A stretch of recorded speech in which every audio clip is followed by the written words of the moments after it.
Friends, welcome to MRK study. इस video में हम बात करेंगे UPRVNL जेई का आपका एग्ज़ाम है और इंडियन ऑयल का भी एग्ज़ाम है रिफाइनरी का 24 को। ठीक है, सभी ने अपना एडमिट कार्ड डाउनलोड कर लिया होगा और जिसका एडमिट कार्ड IUCL का नहीं आया है, इट मीन्स वो कुछ कट ऑफ से उन्होंने निकाला होगा। जैसे मान लो आपका 70% नहीं है, फिर 68% नहीं है, उनके हिसाब से उन्होंने दिया होगा। ठीक है, या फिर किसी फॉर्म में आपने कुछ ना कुछ गलती करी होगी, इसलिए वो रिजेक्ट कर दिया गया है। ठीक है, तो पता कर लेना, उनसे IUCL से आप मैसेज कर सकते हो, पता कर सकते हो। अगर वो रिप्लाई दें तो अच्छा है, नहीं तो कोई दिक्कत वाली बात नहीं। चलो इसको शुरू कर दें। यहाँ पे मैं आपको 30 क्वेश्चन कराने वाला हूँ। ये आपका टेस्ट होगा एक तरीके का। ठीक है, आप क्या करोगे कि आपका क्वेश्चन आएगा और आप लाइव चैट में जाके वहाँ पे आपको इसका आंसर देना है क्या क्या है। ठीक है, चलो शुरू करते हैं। तो यहाँ हम फर्स्ट क्वेश्चन देखते हैं यहाँ पे। ठीक है, क्वेश्चन नंबर डाला नहीं है मैंने, लेकिन मैं बोलता जाऊँगा यहाँ पे। ये है फर्स्ट क्वेश्चन। तो भाई बताइए, कंसीडर द फॉलोइंग प्रॉपर्टीज़। यहाँ पे टेम्परेचर है, विस्कोसिटी है, सब अच्छे लेवल के क्वेश्चन है। UPRVNL जेई का एग्ज़ाम हो आपका। ठीक है, देखो सुनो पहले, UPRVNL जेई का एग्ज़ाम हो या फिर UPSSC जेई का हो या कोई भी स्टेट जेई का एग्ज़ाम हो या फिर NHPC। ठीक है, ये भी आपका आने वाला एग्ज़ाम IUCL का एग्ज़ाम है। ठीक है, या फिर HPCL का, सब अच्छे लेवल का क्वेश्चन है, सबके लिए उपयोगी है ये। तो अब देखते हैं क्वेश्चन। ठीक है, सभी लोगों को आंसर बताना है। Temperature, viscosity, specific entropy, thermal conductivity, which of the above property of a system are intensive. तो आपको इसमें से इंटेंसिव प्रॉपर्टी बतानी है कि कौन सी होगी। बताइए, ओनली वन आंसर होगा या फिर ओनली 2 3 या फिर 2 3 4 या फिर 1 2 3 4? बताइए, सभी लोग जुड़ जाइए। ठीक है, शेयर कर दीजिए अगर हो सके तो। और इसका देखो आंसर हो जाएगा, इसका डी आंसर हो जाएगा। इंटेंसिव जो प्रॉपर्टी है, ठीक है, वो टेम्परेचर भी होती है, विस्कोसिटी भी होती है, स्पेसिफिक एंट्रोपी भी होती है, थर्मल कंडक्टिविटी भी होती है। मतलब क्या है इसका, जो इंटेंसिव प्रॉपर्टी जो होती है, इट मीन्स ये क्या करती हैं, ये मास और साइज पे, मास और साइज होता है उस पर डिपेंड नहीं करती है। मतलब इंटेंसिव इंडिपेंडेंट होती हैं, ऐसे याद कर लो। इंडिपेंडेंट होती है, इंटेंसिव आई फॉर इंडिपेंडेंट। ठीक है, बस ये मास और साइज पे डिपेंड नहीं होती हैं, ये याद रखना। जैसे आपको मैंने अभी जस्ट बता दिया, देखो टेम्परेचर हो गया, विस्कोसिटी हो गया, स्पेसिफिक एंट्रोपी हो गया, थर्मल कंडक्टिविटी हो गया। ठीक है, डेंसिटी भी हो जाता है और यहाँ पे ये चीज़ हो गई, तो ये इंटेंसिव प्रॉपर्टी होगी। अब मान लो कि एक्सटेंसिव प्रॉपर्टी आ जाए। ठीक है, एक्सटेंसिव प्रॉपर्टी होती हैं, वो मास और साइज पे डिपेंड करती हैं, मास पे डिपेंड करेंगी। अब जैसे कौन कौन सी होती हैं, वॉल्यूम हो गया, ठीक है, यहाँ पे मास हो गया, एंथैल्पी हो गया, इंटरनल एनर्जी हो गया और एंट्रोपी हो गया। ये हो गई आपकी एक्सटेंसिव प्रॉपर्टी। ठीक है, याद रखना, इंपॉर्टेंट क्वेश्चन है ये, बहुत ही ज़्यादा। अब हम आगे देखते हैं। आगे हम देखिए, इस क्वेश्चन का आंसर बताइए सभी लोग।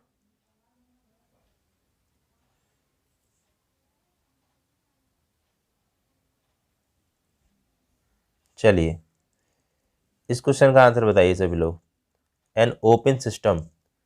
तो ओपन सिस्टम में क्या होता है, यहाँ पे मैंने सब मिक्स क्वेश्चन लिए हैं, आपको मज़ा आएगा 30 क्वेश्चन करने में। जल्दी जल्दी आप आंसर बताइए, मैं ज़्यादा समय लूँगा नहीं। ठीक है, जहाँ तक होगा ज़्यादा समय नहीं लूँगा। तो बताइए, ओपन सिस्टम में क्या होता है, is a specified region where transfer of energy और mass take place, is a region of constant mass and only energy is allowed to cross the boundaries, cannot transfer either energy or mass to from of surrounding, has a enthalpy transfer across the boundary and the mass within system is not necessarily constant। तो इसका answer क्या होगा भाई, A answer हो जाएगा। ठीक है, open system में is a specified region where transfer of energy और मास टेक प्लेस।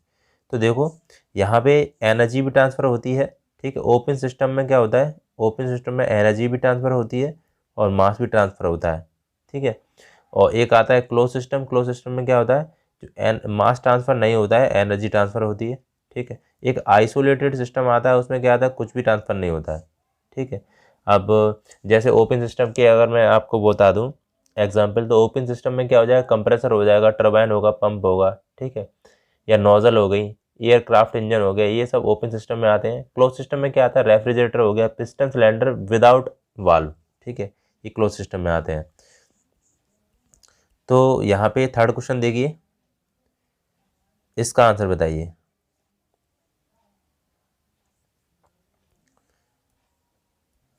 इसका आंसर बताइए, the law which provide the basis of temperature measurement. जल्दी जल्दी बताओ, टेम्परेचर मेजरमेंट में जो लॉ होता है थर्मोडायनेमिक्स का, कौन सा होता है? थर्ड लॉ होता है, जीरोथ लॉ होता है, फर्स्ट लॉ होता है, फिर सेकंड लॉ होता है, बताइए। तो टेम्परेचर के लिए कौन सा होता है, बताओ भाई, जल्दी जल्दी बताओ आंसर। तो इसका होता है जीरोथ लॉ, ठीक है, जीरोथ लॉ होता है टेम्परेचर बेस्ड। यहाँ पे एक क्वेश्चन निकलती है, CO5 F-32/9, ठीक है, इजकल टू K-273/5। इससे हम टेम्परेचर को मेजरमेंट कर सकते हैं। और सेल्सियस में दिया हो तो केल्विन में निकाल सकते हैं, और फ़ारेनहाइट में दिया हो तो भी, मतलब किसी में भी निकाल सकते हो, ठीक है। तो ये हो गया। उसके बाद देखिए, तो जीरोथ लॉ इसका आंसर हो जाएगा, ठीक है, टेम्परेचर मेजरमेंट। और फर्स्ट लॉ की बात करी जाए, फर्स्ट लॉ की, तो इंटरनल एनर्जी होती है DQ = DU+DW, ठीक है। ये कुछ इक्वेशन निकलती है वहाँ से, समझ में आ गया। अब थर्ड लॉ हो गया, नहीं सेकंड लॉ, ठीक है, सेकंड लॉ हो गया, वो एंट्रोपी पे होता है, एंट्रोपी को मेजरमेंट करता है। एंट्रोपी होती है क्या, S = DQ/T, ठीक है, ये एंट्रोपी का फॉर्मूला होता है, ठीक है। ये चीज़ होगी क्लियर। अब हम आगे देखते हैं, तो ये बी आंसर इसका हो जाएगा, जीरोथ लॉ। अब आगे देखते हैं, इसका आंसर बताइए। क्वेश्चन नंबर 3 चल रहा है, ठीक है, क्वेश्चन नंबर 3 चल रहा है, ये बताइए। 3 नहीं है, ठीक है, ये क्वेश्चन नंबर 4 है, यहाँ पे क्वेश्चन नंबर 4 है ये, ठीक है। तो देखिए, विच of the following is an example of irreversible process. तो इरिवर्सिबल प्रोसेस में कौन सा एग्जाम्पल होता है इसमें, polytropic expansion of fluid, unstructured expansion of gases, isothermal expansion, electrolysis. बताइए क्या आंसर हो जाएगा इसका। तो इसका आंसर हो जाएगा बी आंसर, ठीक है, unstructured expansion of gases, irreversible, ठीक है, याद रखना। दो प्रोसेस होते हैं, रिवर्सिबल होता है, इरिवर्सिबल होता है, सभी को पता होगा। चलिए, तो आगे देखते हैं, मोस्ट इंपॉर्टेंट क्वेश्चन है ये न्यूमेरिकल है, ठीक है, इसमें मैं न्यूमेरिकल भी करवाने वाला हूँ आपको। देखिए, एयर इज, क्वेश्चन नंबर 5 है, ठीक है, air is compressed in a cylinder such that the volume change from 0.2 लेके 0.2 to 0.02 metre cube. The initial pressure is 200 kPa। If the pressure is constant the approximate work is. बताइए, question number 5 है, इसका answer बताइए। बहुत ही important question है ये, तो इसको मैं कराऊंगा, कैसे कराना है बताओ, बताओ क्या आंसर निकलेगा। इसका आंसर बताइए, सभी लोग सॉल्व करिए इसको। देखो कैसे करेंगे इसको सॉल्व, मैं आपको बता दूं। यहाँ पे क्या है कि आपको क्या पूछा है, वर्क पूछा है, ठीक है, और वर्क का फॉर्मूला क्या होता है, वर्क का फॉर्मूला होता है PdV होता है, ठीक है। लेकिन यहाँ पे क्या कह रहा है कि यहाँ पे कंप्रेस कर रहा है एयर को, यहाँ पे वॉल्यूम चेंज हो रहा है 0.2 से लेके 0.202 तक। तो हम यहाँ पे इंटीग्रेशन लगाएंगे, ठीक है, W = इंटीग्रेशन 1 से 2, और यहाँ पे PdV, ठीक है, ये हो गया, PdV हो जाएगा। उसके बाद देखो, P तो हम बाहर निकाल लेंगे, और वॉल्यूम क्या बचेगा, V2 - V1, बस इसमें वैल्यू रखनी है। P देखो 200 है, 200 किलो पास्कल दे रहा है, इंटू V2 - V1 मतलब 0.2 0.02 - 0.2, ठीक है। ये मैंने वैल्यू रख दी, 0.2 से लेके 0.2 दिखा रहा था, तो रख दिया। अब 200 इंटू ये बचेगा माइनस का 0.18, ठीक है। इसमें आप गुणा करोगे तो मैं यहाँ लिख दे रहा हूँ, ये बचेगा माइनस के 36 किलो जूल, ठीक है, 36 किलो जूल। तो ये हो गया आपका आंसर, ठीक है। तो माइनस के 36 किलो जूल। बस आपको जो लिमिट वाला इंटीग्रेशन है वो आपको लगाना है यहाँ पे, समझ में आ गया होगा। चलिए, अब आगे देखते हैं, आगे वाला क्वेश्चन। नेक्स्ट क्वेश्चन बताइए, मोस्ट इंपॉर्टेंट है। यहाँ पे हम बात कर रहे हैं क्वेश्चन नंबर 6 की, ठीक है। क्वेश्चन नंबर 6 की बात कर रहे हैं। An engine operates between temperature 900 kelvin and T2 another engine between T2 and 400 kelvin both to do equal work, value of T2 will be. देखो 3 टेम्परेचर है यहाँ पे, ठीक है, याद रखना 3 टेम्परेचर है यहाँ पे। कौन कौन से हैं?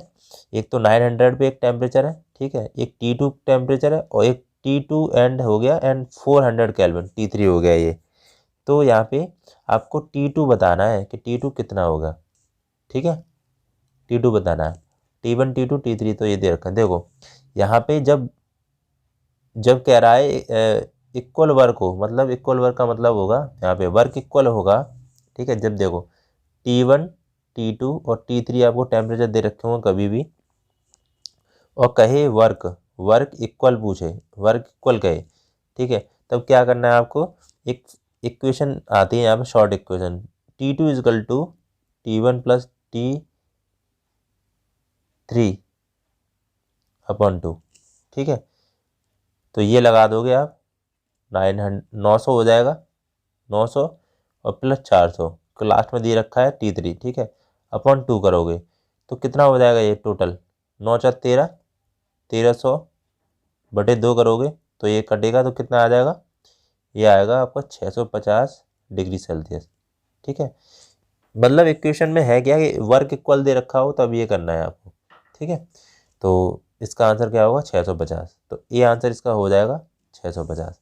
समझ में आ गया होगा।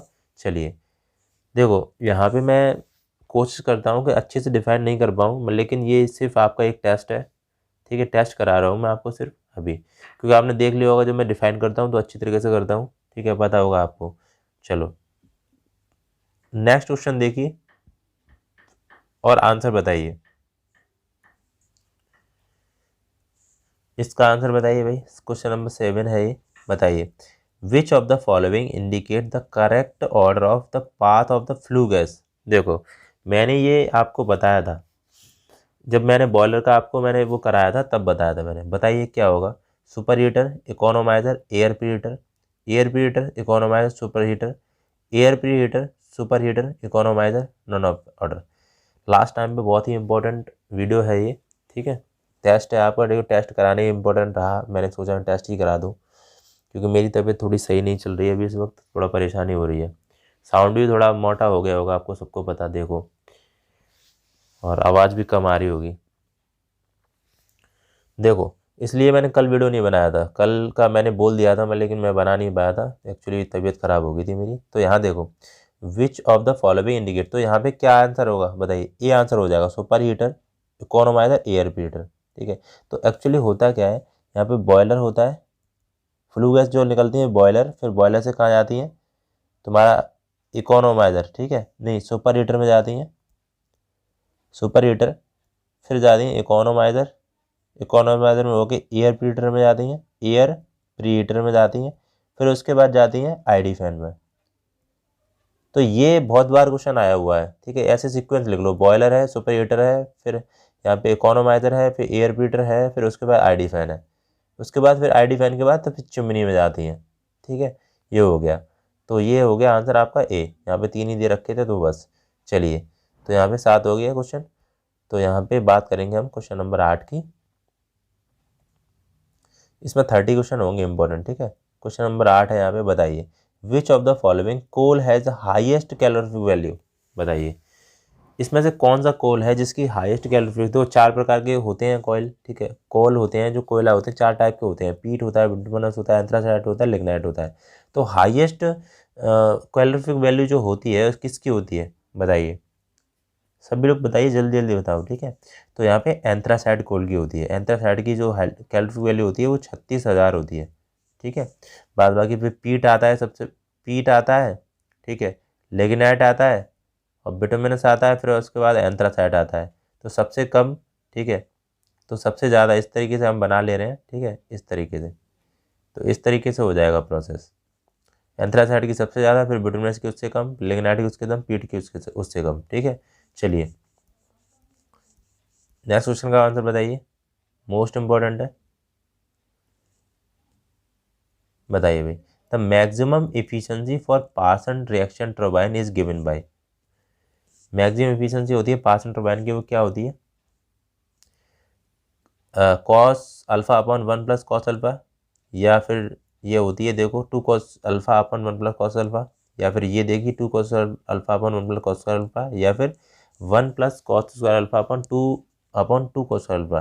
तो यहाँ पे आंसर होगा यहाँ का इसका C, 2 cos square alpha upon 1 plus cos square alpha. ठीक है, ये होगी Parsons turbine, Parsons reaction turbine की। आपको कमेंट बॉक्स में बताना है साथ में कि जो सिंपल इम्पल्स टर्बाइन होती है, ठीक है, उसकी इफिशिएंसी क्या होती है। ठीक है, वो आपको बताना है, आपको याद हो तो। चलिए, तो यहाँ पे क्वेश्चन नंबर यहाँ पे ये मैंने 9 करवाया। उसके बाद देखिए क्वेश्चन नंबर 10 देखिए, इसका आंसर बताइए।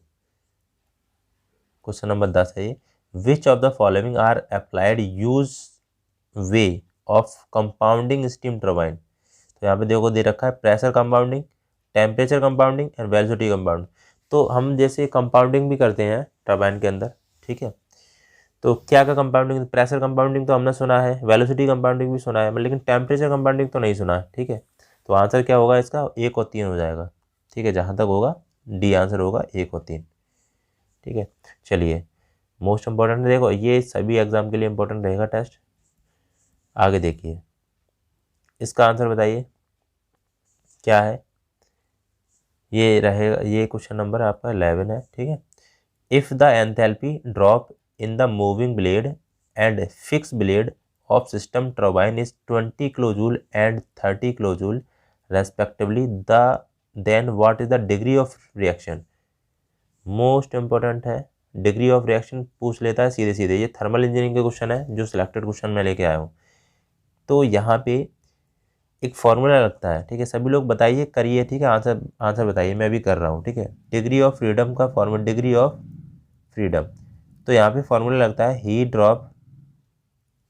ड्रॉप मूविंग ब्लेड, ठीक है, एम फॉर मूविंग ब्लेड, ठीक है, heat dropping moving blade upon heat, total heat drop होती है। ठीक है, टोटल हीट ड्रॉप, ठीक है, इस तरीके से होता है। तो हीट ड्रॉपिंग मूविंग ब्लेड कितना दे रखा है आपको, बताइए, 20 दे रखा है, और टोटल हीट ड्रॉप दे रखा है 20 + 30, ये हो जाएगा, तो 20/50 हो जाएगा, इनटू यहाँ पे हम 100 का गुणा करेंगे। एफिशिएंसी जब निकालते हैं 100 का गुणा करते हैं, 50 से 2 बार कटा तो ये हो जाएगी कितनी, 40। ठीक है, तो 40% एफिशिएंसी होगी। समझ में आ गया होगा। इसका फॉर्मूला लगता है एक, क्या लगता है, heat dropping moving blade upon, एक होता है heat dropping moving blade upon total heat drop होता है, या फिर मूविंग ब्लेड या fix blade plus moving blade, ऐसे भी होता है इसका फॉर्मूला। समझ में आ गया होगा। डिग्री ऑफ फ्रीडम का होता है heat drop of moving blade, ठीक है, upon heat drop fix blade plus heat drop moving blade, एक ये भी होता है, और या फिर टोटल हीट ड्रॉप लगा सकते हो आप। ठीक है, चलिए, तो ये हो गया आंसर आपका 40%। ठीक है, इसकी एफिशिएंसी होगी बी 40%। देखिए इस क्वेश्चन को देखिए, काफ़ी इंपॉर्टेंट है, क्वेश्चन नंबर 12 है ये। ठीक है, यहाँ पे हम क्वेश्चन नंबर 12 की बात करते हैं। क्वेश्चन नंबर 12 की, in a simple impulse turbine the nozzle angle at the entrance 30 degree for the maximum diagram efficiency what is the blade speed ratio. देखिए काफ़ी इंपॉर्टेंट है, मैंने न्यूमेरिकल कराने की कोशिश करी है, बहुत ज़्यादा न्यूमेरिकल लेके आऊँगा, 7 से 8 या 10 न्यूमेरिकल आपको मिल सकते हैं यहाँ पे। ठीक है, तो यहाँ पे देखिए मैं यहीं पे करा दूंगा। ठीक है, मेरे पास अभी कोई बोर्ड की व्यवस्था नहीं है। देखो आप लोग सपोर्ट नहीं कर रहे हो चैनल को, मैंने बोला ना, मैं 270 से वीडियो ज़्यादा बना चुका हूँ मेरे ख्याल से, और मैंने ऐसे बहुत सारे चैनल को देखा है जो पढ़ाना भी नहीं जानते, बिल्कुल कुछ भी नहीं जानते।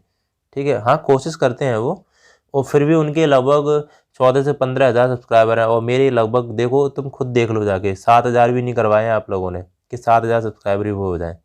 ठीक है, टाइम हो गया है बहुत ज़्यादा, तो कोशिश करो कि सब्सक्राइबर और जो लाइक है वीडियो के वो इम्प्रूव करवाओ। और अगर कोई कमी दिख रही है आपको, अभी टेस्ट है, ठीक है, ये अभी टेस्ट है, इसके अलावा और कोई वीडियो में कमी दिख रही है तो मैं आपको बताओ। ठीक है, आपको बताना है कि क्या कमी है और कैसे इम्प्रूव होगा।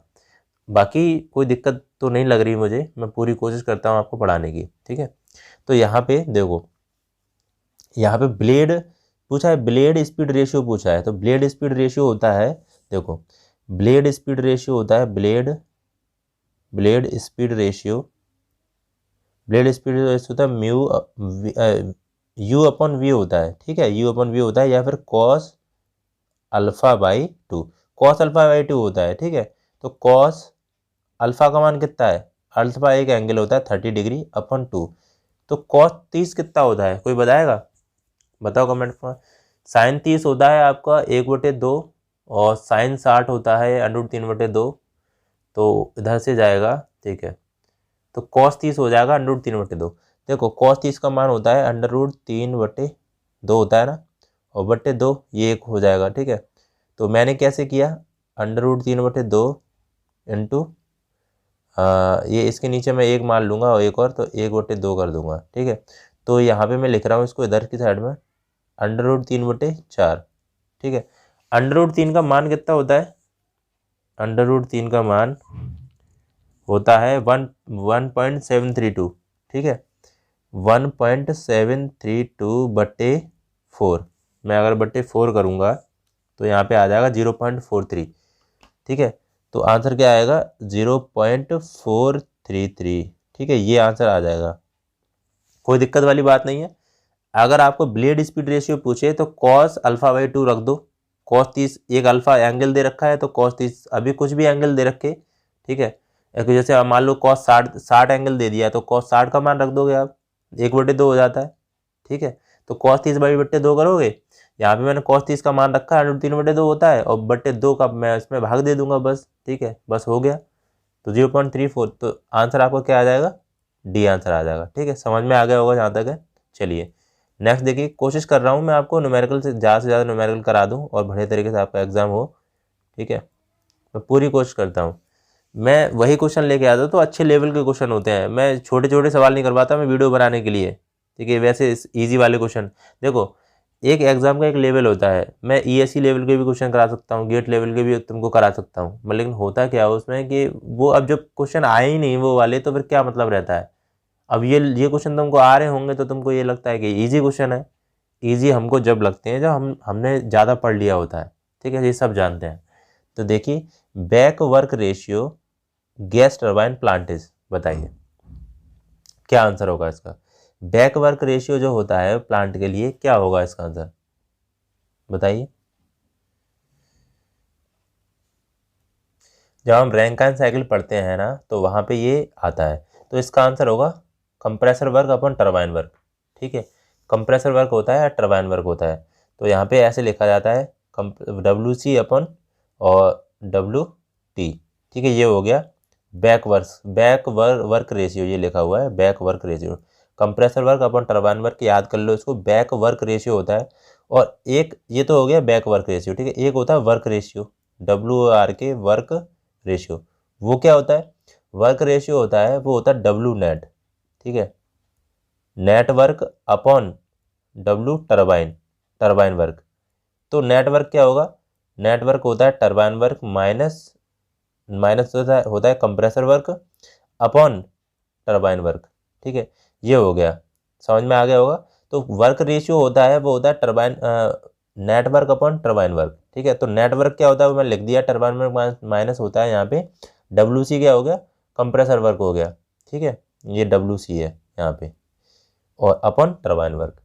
तो यहाँ पे एक इक्वेशन निकलती है, देखो यहाँ पे जो वर्क रेशियो जो होता है, मैं बात कर रहा हूँ वर्क रेशियो, तो वर्क रेशियो यहाँ पे निकलेगा वो 1 minus compressor work upon turbine work हो जाएगा WT, ठीक है, WT कंप्रेसर वर्क, तो ये एक 1 माइनस बैक वर्क रेशियो, ये बहुत आता है, ठीक है। तो वर्क रेशियो होता है वो 1 माइनस बैक वर्क रेशियो होता है, ठीक है, याद कर लिया आपने। बैक वर्क रेशियो क्या हो गया, compressor work upon turbine work, ठीक है, तो ये चीज़ हो गई। ये आप पढ़ोगे ना सही तरीके से रैंकाइन साइकिल, तो आप पता चलेगा क्या है, ठीक है। चलो अब हम नेक्स्ट क्वेश्चन देखते हैं। नेक्स्ट क्वेश्चन देखिए 14 नंबर का क्वेश्चन है, ठीक है, ये 14 नंबर का क्वेश्चन है, मैं क्वेश्चन नंबर डालना भूल गया हूँ, कोई दिक्कत नहीं है इसमें, ठीक है। बताइए an open cycle gas turbine work on, तो ओपन साइकिल गैस टरबाइन होती है किस पे वर्क करती है वो, बताइए जल्दी जल्दी बताओ, बताओ भाई क्या आंसर होगा इसका, जल्दी बताओ। कार्नोट साइकिल या फिर ओटो साइकिल, जूल साइकिल या फिर स्टर्लिंग साइकिल? तो इसका आंसर होगा क्या? जूल साइकिल होगा। ठीक है, जूल साइकिल इसका आंसर हो जाएगा, करेक्ट आंसर। तो मैं एक एक करके आपको प्रोसेस बता दे रहा हूँ। देखो प्रोसेस क्या होता है, सबसे पहले इसमें आंसर तो ये होगा, ठीक है, जूल साइकिल इसका होगा। लेकिन मैं आपको ये बता दूं कि कार्नोट साइकिल में कितने प्रोसेस होते हैं, ऑटो साइकिल में क्या क्या प्रोसेस होते हैं, जूल साइकिल में क्या होते हैं, स्टर्लिंग साइकिल में क्या होते हैं। एक पेज पे ये सब लिख लेना और याद कर लेना, ठीक है, ये सीधे पूछे जाते हैं। कार्नोट साइकिल में जो प्रोसेस होते हैं वो सीधे मैं बोल रहा हूँ, ठीक है, सुन लेना बस। कार्नोट साइकिल में होते हैं 2 आइसोथर्मल और 2 रिवर्सिबल आइडियाबैटिक प्रोसेस, ठीक है, ये हो गया। ऑटो साइकिल में क्या होते हैं, ऑटो साइकिल में क्या होता है, ये होता है कांस्टेंट वॉल्यूम पे वर्क करता है, ठीक है। तो 2 कांस्टेंट वॉल्यूम अपॉन और 2 होते हैं आइडियाबैटिक प्रोसेस, ठीक है, ये हो गया यहाँ तक। उसके बाद हम जूल साइकिल देखते हैं। देखिए गैस टरबाइन जो होती है वो जूल साइकिल पे वर्क करती है या फिर ब्रेटन साइकिल होता है, ठीक है, ब्रेटन साइकिल होता है, BRATON, ब्रेटन साइकिल, ठीक है। ये दोनों सेम होते हैं। इसमें 2 कांस्टेंट प्रेशर होता है और 2 रिवर्सिबल आइडियाबैटिक, या आइडियाबैटिक को हम बोलते हैं आइसेंट्रोपिक प्रोसेस, ठीक है। तो कुछ भी लिखा होता है उसमें, आइडियाबैटिक भी लिखा होता है या फिर लिखा होता है आइसेंट्रोपिक प्रोसेस, तो थोड़ा सही तरीके से लिख लो। इन चीज़ों को मैं सोच रहा हूँ कि अलग से करा दूँ, सारे प्रोसेस हैं वो एक वीडियो बना के अच्छी तरीके से करा दूँ जिससे आपको कंप्लीट चीज़ें कंप्लीट हो जाए, ठीक है। अब आगे देखते हैं स्टर्लिंग साइकिल में क्या होता है, वो भी देख लो। देखिए स्टर्लिंग साइकिल में होता है, स्टर्लिंग साइकिल में 2 आइसोथर्मल होते हैं, ठीक है, 2 कांस्टेंट वॉल्यूम प्रोसेस होते हैं। 2 आइसोथर्मल हो गया, ठीक है, और 2 कांस्टेंट वॉल्यूम हो गया।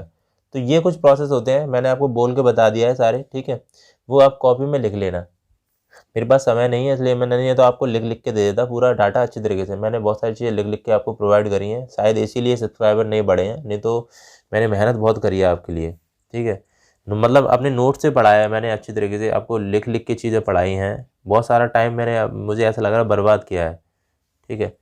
इसीलिए शायद सब्सक्राइबर नहीं इनक्रीज़ होते हैं, ना फिर वीडियो लाइक होता है, तो थोड़ा बहुत इरिटेशन होता है, फिर गुस्सा भी आता है कि क्या हो क्या रहा है। यहाँ पे देखिए, बताइए the positive displacement compressor is, बहुत बार आया है क्वेश्चन ये, बहुत बार। बताइए तो पॉजिटिव डिस्प्लेसमेंट जो कंप्रेसर होता है इसमें से आंसर होगा क्या, रूट ब्लोअर कंप्रेसर, ठीक है, ये आंसर इसका हो जाएगा। बाकी जो सारे हैं ये नॉन पॉजिटिव डिस्प्लेसमेंट कंप्रेसर है, ठीक है। कंप्रेसर से क्वेश्चन आते हैं बहुत ज़्यादा। चलिए आगे देखते हैं, आगे नेक्स्ट क्वेश्चन देखिए, क्वेश्चन नंबर 16 की बात करेंगे हम। बताइए क्वेश्चन नंबर 16 है, ठीक है। इस centrifugal compressor is use for which of the following, most important question है, तैयार करके जाना है आपको, मोस्ट इंपॉर्टेंट है, बार बार कह रहा हूँ मैं, ठीक है। सेंट्रीफ्यूगल कंप्रेसर भी बोलता है या फिर सेंट्रीफ्यूगल पंप बोलता है, दोनों सेम होते हैं, ठीक है। कंप्रेसर अलग होता है और पंप अलग होता है, लेकिन जो मैं कहने का मतलब इसका आंसर जो होता है वो एक तरीके का सेम टाइप का होता है। देखो कैसे, यहाँ पे बात करेंगे तो आंसर होता क्या है ये बताइए, पहले इसका आंसर क्या होगा वैसे। तो आंसर होगा यहाँ पे, बताइए, high pressure ratio and low mass होता है, low pressure ratio and low mass होता है, high pressure ratio and high mass होता है, low pressure ratio and high mass flow. तो देखो यहाँ पे होगा लो प्रेशर रेशियो, ठीक है, low pressure ratio and high mass flow. देखो सेंट्रीफ्यूगल यहाँ पे आ जाए इट मीन्स होता है कि सेंट्रीफ्यूगल से हम ज़्यादा से ज़्यादा डिस्चार्ज कर सकते हैं, ज़्यादा से ज़्यादा हम वाटर को हम निकाल सकते हैं सेंट्रीफ्यूगल में, ठीक है। एक पाइप यहाँ पे ऐसे लग जाएगा, यहाँ पे कोई सोर्स है पानी का, ठीक है, तो इस ज़्यादा से ज़्यादा हम निकाल सकते हैं सेंट्रीफ्यूगल में। तो मास तो फ्लो यहाँ पे हाई मास तो होगा ही, मास तो हमारा निकलेगा ही ज़्यादा से ज़्यादा, और लेकिन प्रेशर यहाँ पे लो रखेंगे, ठीक है। और रेसिप्रोकेटिंग में इसका उल्टा हो जाता है, वहाँ पे क्या होता है, प्रेशर हाई हो जाता है और मास मतलब क्वांटिटी होती है वो बहुत कम होती है, ठीक है। तो ये है बहुत ज़्यादा इंपॉर्टेंट है, पूछा जाता है डायरेक्टली। चलिए नेक्स्ट क्वेश्चन का आंसर बताइए, बताइए भाई। If compression ratio is kept same the thermal efficiency of, बताइए इसका आंसर।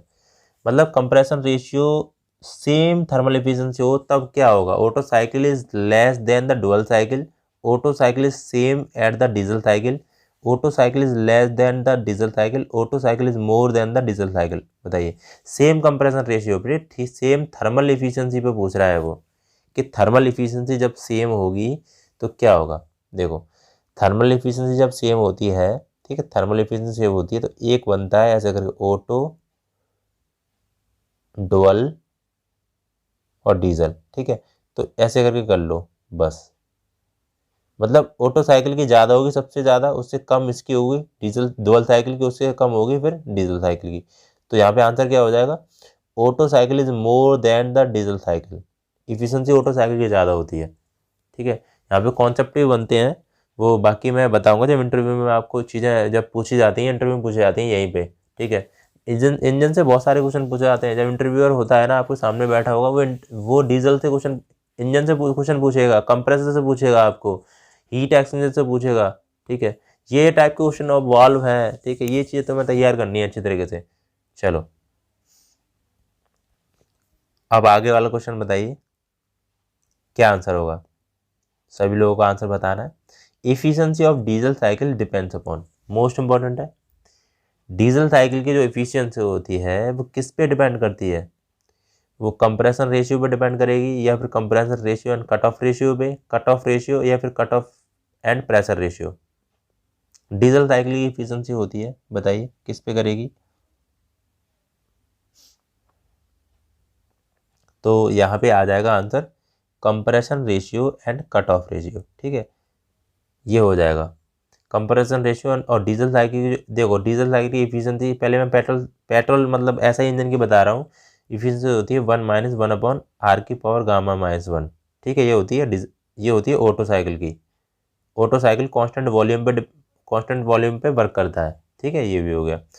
तो यहाँ पे डीजल साइकिल के मैं एफिशिएंसी की बात करूँ तो 1-1/r की पावर गामा -1 हो जाएगा। और यहाँ पे होता है ρ-1 और यहाँ पे ρ-1 इस तरीके से लिख लो। ठीक है, यहाँ पे इसका पावर ये चढ़ा दो। ठीक है, गामा आइडियाबेटिक। तो ये चीज़ें हो गई। यहाँ पे ये है ना, वो यहाँ पे है कट ऑफ रेशियो, यहाँ पर रो है कट ऑफ रेशियो। ठीक है, तो मैं सोच रहा हूँ कि आपको बोर्ड लेके आऊँ और चीज़ें अच्छी अच्छी शुरू से कराना चालू कर दूँ, जिससे आपको ये कॉन्सेप्ट तैयार होते जाएंगे और नोट्स बनाना चालू कर देना आप। ठीक है, तो बस चैनल को थोड़ा सब्सक्राइब करवाइए। 10 आपको क्या करना है, ठीक है, मैं सोच रहा हूँ आपको इस मंथ, ठीक है, इस मंथ आपको 10 के सब्सक्राइबर करवाने हैं। ठीक है, 7 के होने वाले हैं, तो 10 के सब्सक्राइबर करवाने हैं आपको, जल्दी से जल्दी हो सके। ठीक है, चलिए तो यहाँ पे देखिए आगे आंसर बताइए। सब मोस्ट इंपॉर्टेंट क्वेश्चन है, देखो एग्जाम में मिलेंगे सीधे आपको। The difference between wet bulb temperature and dry bulb temperature, बहुत बार पूछा गया क्वेश्चन। जब आप एग्जाम देने लगोगे ना तब आपको पता चलेगा, जो पहली बार एग्जाम दे रहे हैं उनको नहीं पता होगा क्या है। ठीक है, तो wet bulb temperature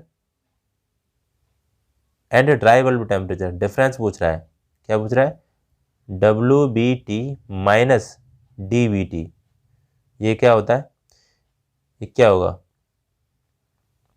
wet bulb depression होता है। ठीक है, चलिए ये आंसर होगा, वेट बल्ब डिप्रेशन होता है। तो ये सारी चीज़ें आपको पता होनी चाहिए, वेट बल्ब टेम्परेचर का होता है, dry bulb due point temperature का होता है, ये सब आप रेफ्रिजरेशन पढ़ोगे ना, एयर कंडीशनिंग या रेफ्रिजरेशन, ठीक है, उसमें आता है, सही तरीके से पढ़ोगे तब। अब छोटी छोटी चीज़ें पढ़ लोगे तो उससे फिर होने वाला नहीं है। चलिए ये बताइए, मोस्ट इम्पॉर्टेंट है, ये शायद मैं करा चुका हूँ आपको। ठीक है, नहीं कराया तो कोई दिक्कत वाली बात नहीं है, देखिए करिए। ये शायद 21 नंबर का क्वेश्चन है आपका, 21 का क्वेश्चन है। ठीक है, यहाँ पे हम बात करते हैं 20। ठीक है, यहाँ पे 21 नंबर का क्वेश्चन है आपका। चलिए, तो if Nusselt number is 4000 with corresponding Reynolds and Prandtl number 40 and 20 respectively, the relevant Stanton number will be. देखो मैंने शायद कल ही एक लास्ट वीडियो में कराया था, लास्ट में एक क्वेश्चन कराया था मैंने। ठीक है, तो कैसे करेंगे, देखो स्टैंडर्ड नंबर का जो फॉर्मूला मैंने आपको बताया था। ठीक है, स्टैंडर्ड ST, ठीक है, ST लिख दे रहा हूँ। हाँ, स्टैंडर्ड नंबर होता है Nusselt number upon Reynolds number into Prandtl number. ठीक है, यही होता है बराबर। तो नसल्ट नंबर कितना है, 4000, 4000 है। जल्दी जल्दी आंसर बताओ कमेंट बॉक्स में। ठीक है, मैं कर ही रहा हूँ। और रेनॉल्ड्स नंबर कितना है, 40 इंटू 20। ठीक है, ये मैंने वैल्यू रख लिया यहाँ पे। तो मैं क्या करूँगा, 0 से 0 काट, 2 0 कट जाएंगे यहाँ पे। ठीक है, 4 से ये 10 बार कट जाएगा और 2 से ये 5 बार कट जाएगा। तो क्या आ जाएगा आंसर, 5। ठीक है, तो डी आंसर दिख रहा होगा आपको, 5 आंसर हो जाएगा। ठीक है, समझ में आ गया होगा जहाँ तक है। चलिए, तो ये क्वेश्चन आपका, ये क्वेश्चन है हीट ट्रांसफ़र का क्वेश्चन है ये। ठीक है, हीट ट्रांसफ़र का क्वेश्चन है। चलिए नेक्स्ट देखिए, कितना क्वेश्चन है, 22वां। ठीक है, अब 22वां क्वेश्चन करने वाले हम। 30 क्वेश्चन है, 7-8 क्वेश्चन रख रहे हैं। ठीक है, 22 नंबर का क्वेश्चन है, देखिए Newton's law of viscosity state that. तो न्यूटन्स लॉ ऑफ विस्कोसिटी होती है, तो क्या होता है, shear stress is directly proportional to velocity होता है, या फिर shear stress is directly proportional to velocity gradient होता है, या shear stress directly proportional to shear strain होता है, या फिर shear stress is directly proportional to viscosity होता है। अब बताइए आंसर, क्वेश्चन नंबर 22 का आंसर बताइए सभी लोग कि क्या होगा, बताओ भाई। तो इक्वेशन क्या होती है यहाँ पे, tau proportional D you upon D by. ठीक है, टाउ क्या होता है, शियर स्ट्रेस होता है, और D you upon D by होता है वेलोसिटी ग्रेडियंट। ठीक है, ये भी सीधे सीधे पूछ लाया था कभी कोई, D you upon D by क्या होता है। ठीक है, ये भी होता है, तो ये हो जाएगा आपका shear stress directly proportional to velocity gradient. ठीक है, बी आंसर इसका हो जाएगा। चलिए नेक्स्ट क्वेश्चन देखते हैं, क्वेश्चन नंबर यहाँ पे 23 होगा। ठीक है, 23 क्वेश्चन है यहाँ पे, देखिए high vacuum pressure is most commonly expressed in. High vacuum pressure जो होता है वो किससे डिनोट करते हैं, बताइए सभी लोग, बताइए भाई। शेयर कर देना अगर हो सके तो, और सपोर्ट भी कर देना चैनल को। आप सब लोगों की हेल्प चाहिए मुझे, क्योंकि बहुत समय हो गया है वीडियो बनाते बनाते, और मतलब निराशा होती है बहुत ज़्यादा। तो इसका आंसर होगा क्या, सही आंसर बताया करो सभी लोग। ठीक है, देखो टोर हो जाएगा, टोर हो जाएगा यहाँ पे 1 टोर। मोस्ट इम्पोर्टेंट टोर होती है वो प्रेशर की यूनिट होती है, प्रेशर की यूनिट होती है। ठीक है, और 1 टोर इजिकल टू होता है 1 mm ऑफ Hg। ये भी क्वेश्चन आता है डायरेक्टली कि 1 टोर इजिकल टू क्या होता है, 1 mm ऑफ Hg होता है। ठीक है, और इसकी यार पास्कल में अगर बात करें तो 133.32 पास्कल होता है। ठीक है, ये वैल्यू भी याद रखना आप। चलिए, तो इम्पोर्टेंट है 1 mm ऑफ Hg होता है, और ये होता है most vacuum pressure, high vacuum pressure के लिए इसमें टोर में यूज़ करेंगे इसको। चलिए ये देखिए आ गया भाई क्वेश्चन। ठीक है, न्यूमेरिकल भी मैं इसलिए करा रहा हूँ आपको साथ साथ में कि आपकी कवर होते जाए न्यूमेरिकल। तो देखिए, a body moving with velocity of 1 metre per second has kinetic energy 1.5 joule, mass of the body is. जल्दी से बताइए, इंपॉर्टेंट क्वेश्चन है और इजी भी है, बताइए क्या होगा। ये 24वां क्वेश्चन है। ठीक है, 24 क्वेश्चन है। तो काइनेटिक एनर्जी आपको दे रखी है, वेलोसिटी भी दे रखी है, और मास ऑफ द बॉडी आपको पूछा है। देखिए करो इसको। तो काइनेटिक एनर्जी का फॉर्मूला होता है, वो क्या होता है, हाफ mv² होता है। और यहाँ पे काइनेटिक एनर्जी आपको देखिए 15 दे रखी है, 1/2 इंटू m आपको पूछा है, एंड v आपको क्या दे रखा है, 1। तो 1 का स्क्वायर करेंगे तो 1 ही रहेगा। ठीक है, ये 2 है ना, ये इधर पहुँच जाएगा, तो 15 गुणा 2 इंटू m के बगल में 1 है, तो 1 का तो 1 ही होता है। तो m बराबर कितना हो गया, ये इसका गुणा कर देंगे तो 30 हो जाएगा। ठीक है, 30 किलोग्राम। तो आंसर आएगा यहाँ पे डी, 30 किलोग्राम। ठीक है, इंपॉर्टेंट था ये भी क्वेश्चन। ये सब मैकेनिक्स का क्वेश्चन है। कितने नंबर का क्वेश्चन है अब, 24वें नंबर का क्वेश्चन होगा। ठीक है, 25वें नंबर का क्वेश्चन है अब। क्वेश्चन नंबर 25 मोस्ट इंपॉर्टेंट है, मैकेनिक्स का है, देखो ध्यान से। In a lifting machine an effort 200 newton is applied to raise a load 800 newton, what will be the velocity ratio if efficiency 50%। बताइए। तो आपको वेलोसिटी रेशियो ये पूछ रहा है, VR पूछ रहा है, और क्या क्या डेटा दे रखा है आपको, ये दे रखा है, एफर्ट दे रखा है आपको 200 न्यूटन दे रखा है, लोड दे रखा है 800 न्यूटन, और इफिशियंसी दे रखी है 50%। देखो करते हैं इसको। ठीक है, P देखो मैं यहाँ लिख दे रहा हूँ। ठीक है, P दे रखा है 200 न्यूटन, 200 न्यूटन एफर्ट दे रखा, P फॉर एफर्ट। W कितना दे रखा है, 800 न्यूटन। ठीक है, एक फॉर्मूला होता है, देखो और एम ए होता है, देखो एम ए बराबर होता है, एम ए बराबर होता है डब्ल्यू अपॉन पी होता है, लोड बाई एफर्ट ये होता है। और इफिशियंसी होती है आपकी, वो होती है M A upon V R, यही होती है ना, बताई थी पहले मैंने। तो यहाँ पे हम इस जगह से हम अगर हम वेलोसिटी अगर निकालें, यहाँ से वेलोसिटी और रेशियो निकालेंगे, ठीक है, क्या पूछा है आपको, वेलोसिटी रेशियो पूछा है। वेलोसिटी अगर निकालेंगे तो आपको हो क्या जाएगा, ये यहाँ पे देखो मैं इधर कर रहा हूँ, तो ये हो जाएगा एम ए बट्टे इफिशियंसी और यहाँ पे वी आर, ठीक है। एम ए को आप रखोगे, एम ए और एम ए बराबर मैंने आपको बोला डब्ल्यू अपॉन पी होता है, तो डब्ल्यू बाई पी बट्टे एफिशिएंसी ये हो जाएगा। डब्ल्यू अपॉन पी कितना है, डब्ल्यू कितना है, डब्ल्यू 800 है, 800 रखा, बट्टे पी कितना है 200, बट्टे एफिशिएंसी कितनी है 50%, तो 50/100 रख देंगे, ठीक है। तो मैं क्या करूँगा, इसको सॉल्व करता हूँ, ठीक है, सही तरीके से समझ में आ गया हो। यहाँ से 800/200 और 50/100, ठीक है, यहाँ पे 800/200 और 50/100 ये हो जाएगा। तो इसको ऐसे कर लो, 800/200 लिख लो और गुणा 100/50, मैं ऐसे ही करता हूँ इसको जिससे गलती नहीं होती है। तो देखो 100 से ये घटा 2 जीरो, और 0 से 0 इसको काट दो, और 2 चौके 8 40 और 5 अट्ठे 40, ठीक है, 8 आ जाएगा आंसर, 8 आ गया, ठीक है, समझ में आ गया होगा यहाँ तक है। तो एम ए होता है, वो ध्यान रखना, वो डब्ल्यू अपॉन पी होता है, और इफिशियंसी होती है वो M A upon V R होता है। मैंने इस वाले फॉर्मूले से M A upon V R से मैंने सब निकाल लिया, ठीक है, वी आर निकालना था। चलो, तो यहाँ पे 25 नंबर क्वेश्चन है, अब हम 26 नंबर क्वेश्चन देखते हैं। बताइए, न्यूमेरिकल भी ज़रूरी है इसलिए मैंने न्यूमेरिकल साथ में लिए हैं करवाने के लिए। चलिए इसका आंसर बताइए, बताइए इसका आंसर। क्वेश्चन नंबर यहाँ पे 26 है, a shaft turns 200 RPM under torque of 1800 मतलब 1800 newton metre, the power transmitted is. तो पावर ट्रांसमिशन आपको बताना है क्या होगा, यहाँ पे मैं फॉर्मूला बता रहा हूँ, P बराबर 2π/N/T/60। अब इसका आंसर बता दो सभी लोग। पाई की वैल्यू आपको सॉल्व नहीं रख, पाई की वैल्यू आपको रखनी नहीं है, ठीक है, 2πN का वैल्यू रख देना, बट्टे 60 कर देना, ठीक है। देखो कैसे करेंगे, मैंने यहाँ पे P बराबर रख दिया 2πNT/60 रख दिया, ठीक है, 2π इंटू एन कितना है 200, ठीक है, और इंटू 1800 क्या है, 1800 आपको ये देखा न्यूटन मीटर मतलब टॉर्क देखा, बट्टे 60 करेंगे, ठीक है।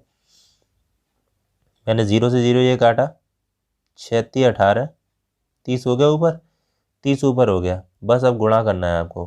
कितना गुणा करना है, 2π इंटू 3 दूनी 6, 6000 हो जाएगा, तो 6 दूनी 12, ठीक है, 12,000 पाई हो जाएगा ये, 12,000 पाई, ठीक है, 12,000 पाई आ जाएगा। मैं लेकिन अब किलोवाट में करना है तो 1000 का भाग दोगे तो 12 पाई किलोवाट, ठीक है, 12 पाई किलोवाट। तो क्या आंसर आ जाएगा, ये वाला बी जो ऑप्शन है 12 पाई किलोवाट, ठीक है, 2πNT/60 कर रखा है मैंने, ठीक है। चलिए नेक्स्ट देखते हैं, यहाँ पे क्वेश्चन नंबर कितना है 27, ठीक है। 27 नंबर का क्वेश्चन है, 27 बताइए, a machine has 7 links with all binary pair except one which is ternary pair, the number of instantaneous centre of the mechanism are. तो नंबर ऑफ इंस्टेंटेनियस सेंटर का मैंने एक बार बताया था आपको फॉर्मूला, कि नंबर ऑफ इंस्टेंटेनियस सेंटर आपको निकालना हो तो n-1/t होता है। बताइए क्या होगा आंसर, अब n की वैल्यू कितनी है बताइए,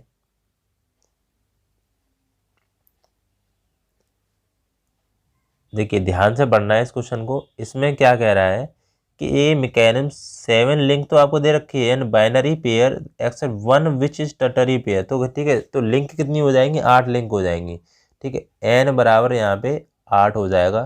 तब हम फॉर्मूला लगाएंगे n n-1/2 करके, 8, 8-1/2, तो ये करा 8 इंटू 7 बचेगा यहाँ पे बटे 2, और 8 था 56, 56/2 करेगा, 2 से काटेंगे, 2 दूनी 4 और 2 अट्ठे 16, ठीक है, 28 आ जाएगा। तो सी आंसर इसका हो जाएगा, ठीक है, सी आंसर हो जाएगा। नेक्स्ट, अगर 7 से आप करते हो, मान लो 7 से अगर कर रहे हो तो 7 में 6/2, 7×42/2 करोगे तो 21 आंसर आ रहा है आपका, ठीक है। तो एक बार इसको क्वेश्चन को थोड़ा सा ध्यान रखना कि इसका आंसर जो दे रहा है, ठीक है, वो 28 दे रहा है। बाकी अगर आपको कुछ डाउट लगे इस क्वेश्चन में तो मुझे बताना ज़रूर, ठीक है। इसको थोड़ा ध्यान रखना इस क्वेश्चन को। ये क्वेश्चन नंबर क्या है? क्वेश्चन नंबर ये है 28, ठीक है, क्वेश्चन नंबर 28 है, बताना। चलिए, बाकी कोई दिक्कत हो तो पूछ लेना, ठीक है। चलो, यहाँ पे आंसर बताइए इसका क्या होगा। Which of the following is lower pair? Lower pair क्या होते हैं बताइए? Cam and follower, toothed gearing, shaft and bearing, ball and race bearing. तो लोअर पेयर क्या होगा इसका आंसर? देखो, लोअर पेयर में क्या है, देखो यहाँ पे हम बियरिंग के अंदर ये बियरिंग है, ठीक है, और यहाँ पे अंदर की तरफ शाफ्ट लगेगी, ठीक है, इस तरीके से। यहाँ पे मैं 3D नहीं बना पा रहा हूँ, ठीक है, इस तरीके से लगेगी शाफ्ट। तो ये सी आंसर इसका हो जाएगा लोअर पेयर में। अब लोअर पेयर में होता है क्या है कि दो जब पेयर होते हैं वो सरफेस कांटेक्ट करते हैं, ठीक है, सरफेस कांटेक्ट करते हैं तब लोअर पेयर बनता है, ठीक है। सरफेस टच में आती हैं तो लोअर पेयर बनेगा। जैसे मैं आपको बता दूं, एक ब्लॉक है कोई, ठीक है, और यहाँ पे नीचे सरफेस है पूरी, तो यहाँ पे जो टच हो रहा है इन दोनों में, यहाँ पे वो सरफेस पेयर हो रहा है, ठीक है, तो ये बनेगा क्या? लोअर पेयर, ठीक है। अब दूसरी चीज़ सुनो, एक होता है हायर पेयर। हायर पेयर, तो हायर पेयर को होता है पॉइंट कांटेक्ट होते हैं। जैसे मान लो मैंने पेन से यहाँ पे पॉइंट कांटेक्ट बनाया, ये पॉइंट बन रहे हैं, ठीक है, या फिर पेन से कागज पे लिख रहा हूँ तो ये पॉइंट कांटेक्ट हो गया, ठीक है, ये हायर पेयर में आएंगे। तो कैम एंड फॉलोवर होता है, ये भी हायर पेयर में आता है, क्योंकि फॉलोवर इस तरीके से ये ऐसे करके बनता है, ठीक है, ठीक है, ये फॉलोवर होता है, ये कैम होती है, ठीक है। तो यहाँ पे ये क्या बन रहा है, ये बन रहा है पॉइंट कांटेक्ट, ठीक है। और टू थर्ड गियर, अब गियर है, ठीक है, गियर मैं बना दूं आपको, ठीक है, देखो थोड़ा सा समझ के बना रहे हैं। अब मान लो यहाँ पे एक गियर ये गया, ठीक है, एक गियर यहाँ पे इस तरीके से टच करेगा आपको, इस तरीके से, तो यहाँ पे ये टच कर रहा है ना इस तरीके से, तो ये भी होगा एक higher pair. Ball and race bearing, होंगी, ये भी होगी आपकी क्या? हायर पेयर में, ठीक है। आपको कमेंट बॉक्स में बताना है कि आपकी जो चक्की चलती है, ये पार्ट है ये वाला, ठीक है, ये वाला इस तरीके से, तो ये पट्टा होता है ना इस जगह पे, ये ठीक है, ये बेल्ट होती है, बेल्ट ड्राइव होती है, वो कैसा पेयर होता है इसके कनेक्ट में। देखिए कौन कौन आंसर बताएगा, ESE लेवल का क्वेश्चन है ये, ध्यान रखना, मोस्ट इंपॉर्टेंट है, बताना बेल्ट ड्राइव जो होता है वो लोअर पेयर होता है या फिर हायर पेयर होता है, सभी लोग बताना। देखता हूं मैं कितने लोग सही आंसर बताएंगे, ठीक है। चलो, नेक्स्ट क्वेश्चन देखिए, इसके बाद भी क्वेश्चन है क्या? ठीक है, तो 29 क्वेश्चन देखिए यहाँ पे, क्वेश्चन नंबर 29 देखिए, centring is the referred to edge. Centring जो होती है वो पाउडर मेटलर्जी में हम करते हैं, तो बताइए क्या आंसर होगा इसका? बताइए, mixing of different powder to obtain requisite properties, compression of loose powder, heating of the hydrogen compact, cleaning of powder by sieving and cleaning of powder by water. बताइए क्या आंसर होगा? तो आंसर होगा यहाँ पे सी ऑप्शन, ठीक है, heating of green compact, तो सेंटरिंग समझना मोस्ट इंपॉर्टेंट है, होता क्या है ये देख लेना, ठीक है। पाउडर मेटलर्जी में आप देखना है, किसी एक वीडियो में मैंने सेंटरिंग भी कराया है अच्छी तरीके से, मैं सोच रहा हूँ कि एक एक कुछ डिफाइन करके अच्छी तरीके से आपको चीज़ें बताता रहूँ जैसे क्या है, लेकिन बस सब्सक्राइबर नहीं बढ़ते हैं तो थोड़ा सा चलता नहीं है दिमाग, इसलिए इच्छा नहीं होती है बताने की। बाकी मैं कोशिश तो करता हूँ, लेकिन अगर सपोर्ट करोगे जल्दी से सभी लोग तो होता रहेगा। चलो, बात तो ये है ना कि मैकेनिकल में तो मेहनत है, ठीक है।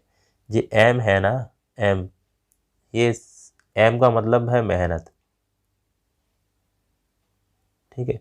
जिसने मैकेनिकल ब्रांच ली है भाई वो मेहनत करनी पड़ेगी। एम फॉर मेहनत होती है मैकेनिकल में।